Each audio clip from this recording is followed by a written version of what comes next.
Hi everybody and welcome back to my channel. I'm Nadia and this is Patience and Patience, where I talk about motherhood, nursing, being the wife of a medical resident, life, and basically anything else that I want to talk about.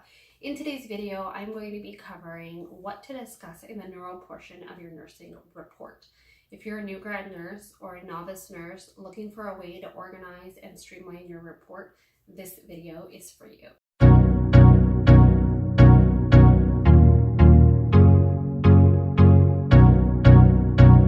So in my last video, I talked about how important it is for us to give report in a head-to-toe fashion. That means that when we're giving report, we want to give report starting from the head and working our way down through the systems until we get to the very end. And the reason this is important is because it allows for a very organized and easy to follow report. A lot of times, if you're working in like a med-surg unit or anything like that, reports are probably a lot less detailed than they would be if you're working in an ICU type setting. And usually in ICU type settings, if your report is like all over the place, it's really hard for us as, oncoming nurses to kind of follow along and get the huge picture.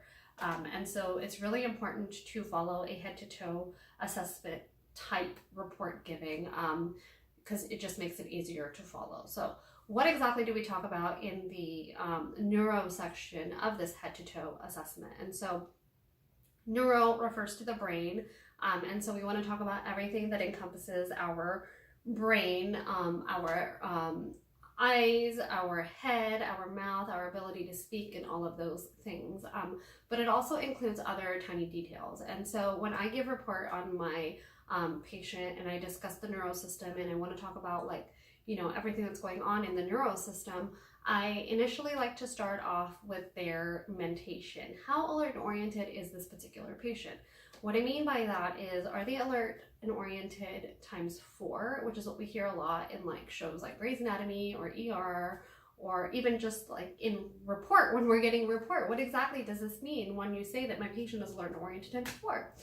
And so what it means is that the patient is alert and oriented to person, place, time, and situation.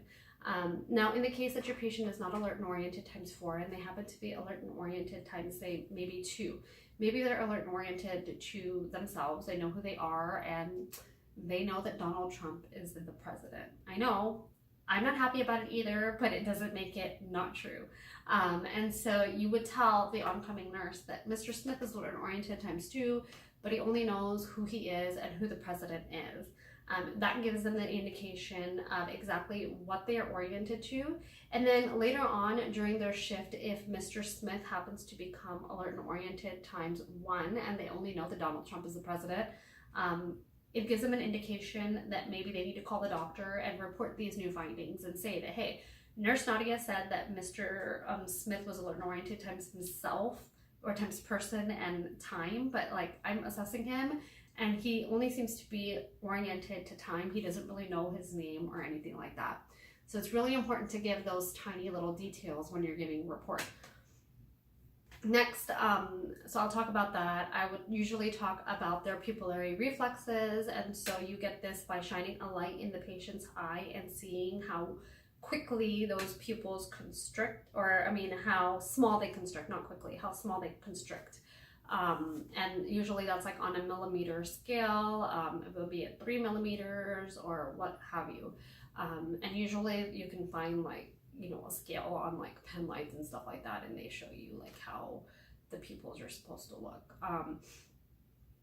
I also like to check blink to threat, and so when I'm assessing my patient, generally, I don't poke them in their eye, but if their eyes are open, I'll just kind of slap, and see if I move it, slap my hand in their eye like that to elicit a blink reflex.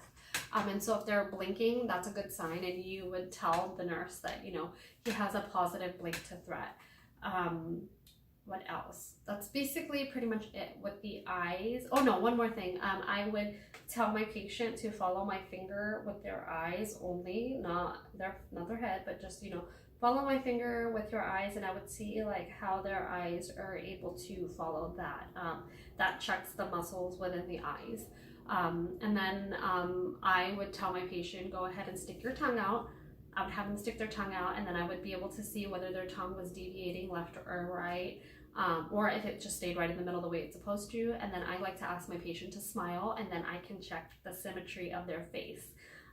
These are really important tests, especially for patients that have brain trauma or, you know, have suffered a recent stroke or anything like that. It allows us to assess their deficits.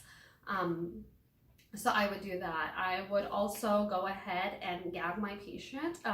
Do not gag a patient that is not intubated, but if your patient is intubated, you can go ahead and gag them. Just you would take that suction catheter, or the inline suction catheter, and, you know, just pass it down the ET tube or the trach. And once you get it to the bottom, you should elicit a cough.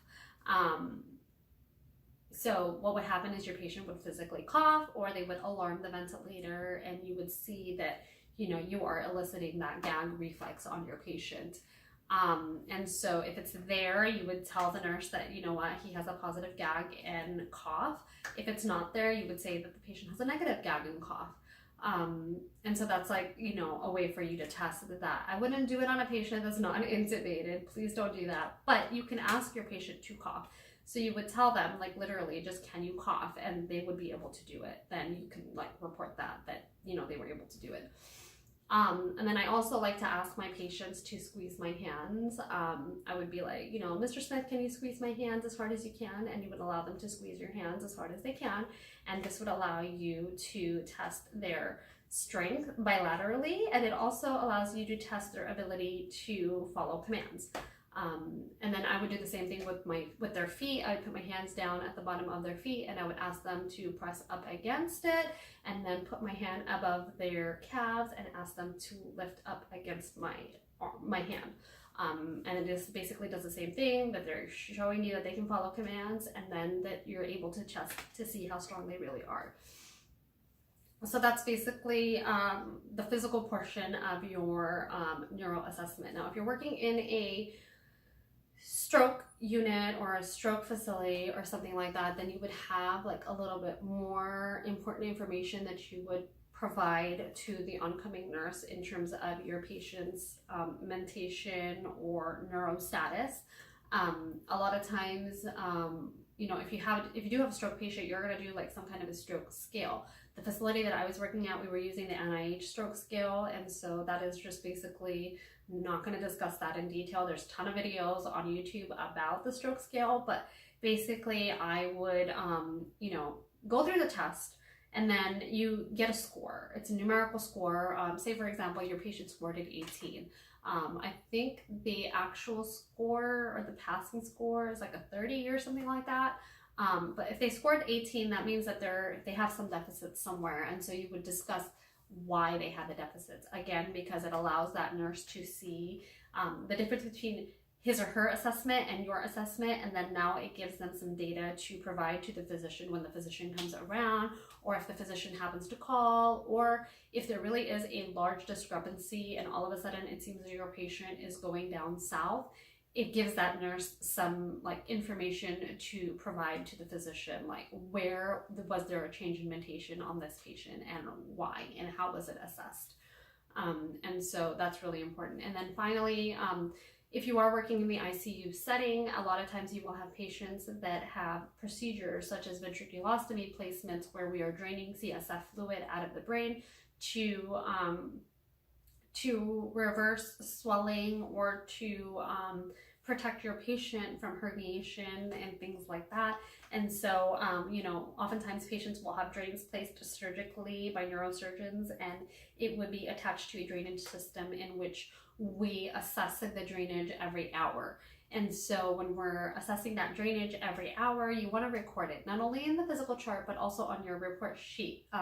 Just kind of like have like an hourly drainage rate, basically. So if your patient drained 10 cc's on hour 700, and then at 800 hours they drained another 10 cc's, you would actually have that documented down. And so you would be able to tell the nurse, like, oh, you know, he's draining about 10 to 20 cc's every hour, and this is what basically I got, and you can show it to them. And so that way they have like some kind of something to look back on and assess like how well or how poorly this patient is doing. And again, if there is a huge discrepancy between what your patient is doing and what his patient or her patient is doing, they have like, you know, information that they can pass on to the physician. What else can you talk about in the neuro system? Any kind of test, neuro test that you're doing on your patient, be it an EEG, the results of an EEG, a CT scan, an MRI, or anything like that that was done on your patient during the hospital stay, or that will be done, you would talk about it in the neuro segment of your assessment. And so basically that's pretty much it. Mentation, movement, test, procedures, and things like that. And so those are the things that I would talk about in my neuro portion of my assessment. Now, this video is actually part of a series of report giving videos where I talk about in detail what exactly to include in your nursing report. This is the neuro section. There will be subsequent sections for the other systems in the assessment portion of the nursing report. What a mouthful. So basically, this is just that. And then at the end of my entire report giving series, I'm going to do a sample report on a patient in the ICU, not a real patient, a patient that I basically have made up from, you know, just knowledge and just my experiences and things like that. None of it will be tied to a particular patient, but I'll go ahead and show you an example on how I give report.